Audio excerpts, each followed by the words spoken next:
एक तरफ पाकिस्तान में सियासी हलचल है तो दूसरी तरफ यूक्रेन और रूस का युद्ध है कि रुकने का नाम नहीं ले रहा है, थमने का नाम नहीं ले रहा है। अब यूक्रेन के खार्किव में देर रात ड्रोन से हमले हुए हैं, जिस वजह से भीषण आग लग गई और कई लोगों की मौत हो गई। रूस ने यूक्रेन के दूसरे सबसे बड़े शहर खार्किव को एक बार फिर से निशाना बनाया है। बीते दिन देर रात रूस ने खार्किव में ताबड़तोड़ ड्रोन हमले किए, जिसके बाद भीषण आग की लपटों और धुएं का गुबार पूरे शहर में फैल गया। रूसी हमले में करीब 15 घरों को भारी नुकसान पहुंचा, तो वहीं तेज आग की चपेट में आने से 7 लोगों की मौत हो गई, जिनमें 3 बच्चे भी शामिल हैं। बता दें कि खार्किव में देर रात हुए हमले के बाद कई लोग घरों में फंसे रह गए। इस दौरान आपातकालीन कर्मचारियों ने 50 से ज्यादा लोगों को घरों से बाहर निकाला। वहीं रूस के ड्रोन हमले को लेकर खार्किव के गवर्नर ओलेह ने एक बयान जारी किया, जिसमें उन्होंने कहा कि रूस ने ईरान निर्मित शहीद ड्रोन से शहर को निशाना बनाया है। जवाबी कार्रवाई में रूस के कई ड्रोन को नष्ट कर दिया गया है। फिलहाल खार्किव में ड्रोन हमले से लगी आग पर कड़ी मशक्कत के बाद काबू पा लिया गया है। Bureau report, Republic Bharat.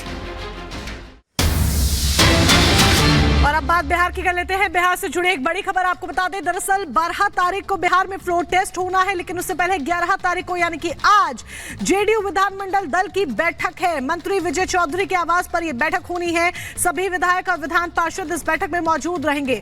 विश्वास मत से पहले जेडीयू विधायकों को व्हिप भी जारी कर दिया गया है और 12 फरवरी को सदन में मौजूद रहने के लिए कहा गया है। अनिवार्य रूप से मौजूद रहने के लिए आदेश जारी किए गए हैं कि 12 फरवरी को सदन में मौजूद रहना होगा। तो दूसरी तरफ आपको यह भी बता दें कि तेजस्वी के आवास पर आरजेडी के विधायक रुके हुए हैं। तो ये 2 तस्वीरें हम आपको दिखा रहे हैं। देखिए, आरजेडी के विधायकों को नजरबंद कर दिया गया है। 5 देशरत्न मार्ग स्थित जो तेजस्वी यादव का आवास है, वहां पर सभी विधायकों को रोका गया है। पहले बैठक के लिए बुलाया जाता है और उसके बाद उन तमाम विधायकों को यहां पर तेजस्वी यादव के आवास पर रोक दिया जाता है, यानी नजरबंद कर दिया गया है।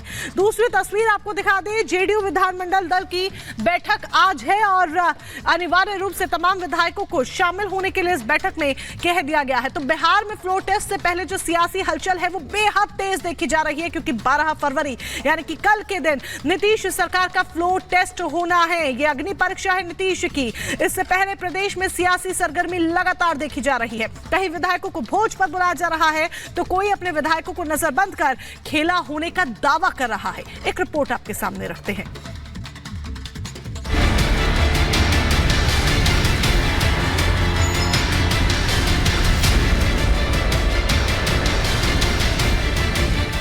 और अभी तो खेल शुरू हुआ है, खेल बाकी है। हम गरीब हो सकते हैं लेकिन बेईमान नहीं हो सकते। बिहार में एक बार फिर से सियासी हलचल तेज है। वजह है नीतीश सरकार का बहुमत परीक्षण।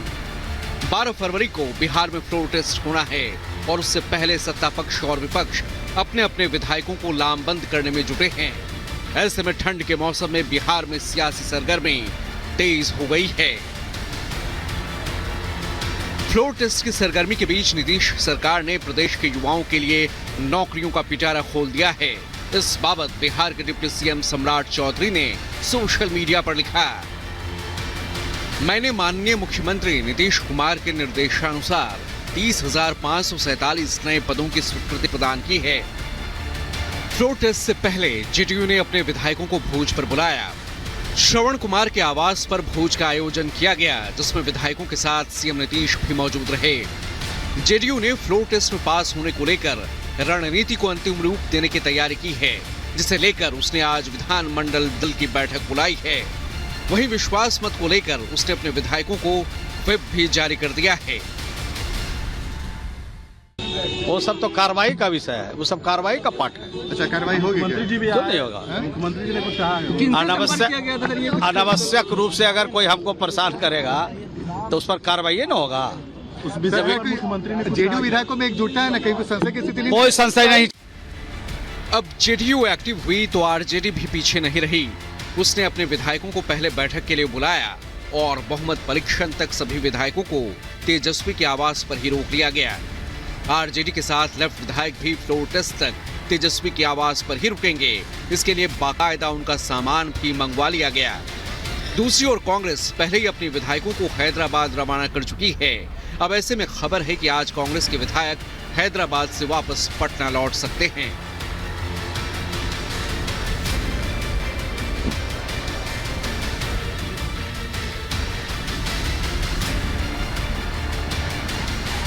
वहीं आरजेडी विधायकों को नजरबंद करने को लेकर जेडीयू ने तंज कसा है कि सारे विधायक और विधान पार्षद 5 देश रत्न मार्ग में राजनैतिक रूप से नजरबंद रहेंगे।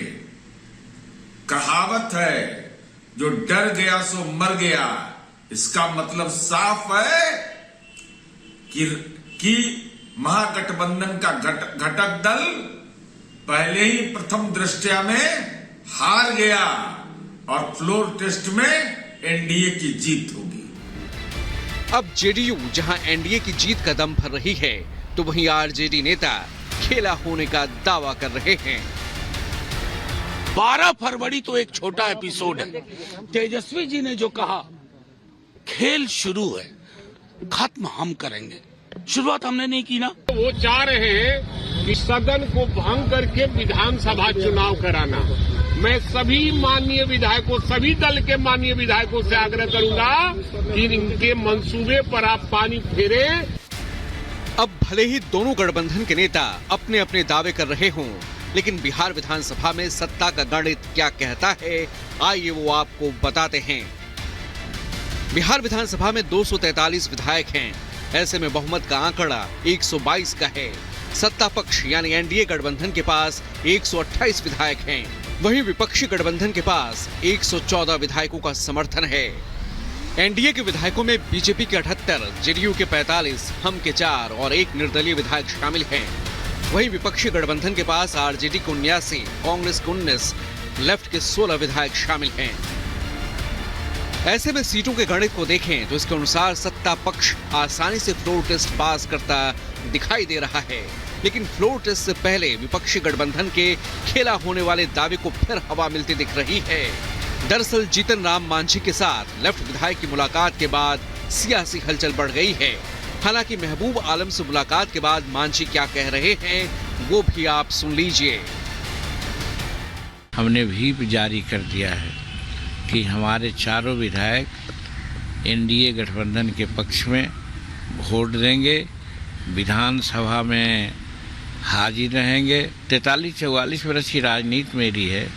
बहुत लोग आते हैं, मिलते हैं, तो उनको मैं मना नहीं कर सकता। हम गरीब हो सकते हैं, लेकिन बेईमान नहीं हो सकते हैं। फ्लोर टेस्ट से पहले एनडीए और महागठबंधन में रणनीति को लेकर खूब जोर आजमाइश हो रही है।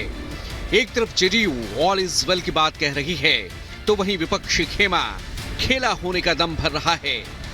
ऐसे में इन दावों की हकीकत 12 फरवरी को ही सामने आएगी।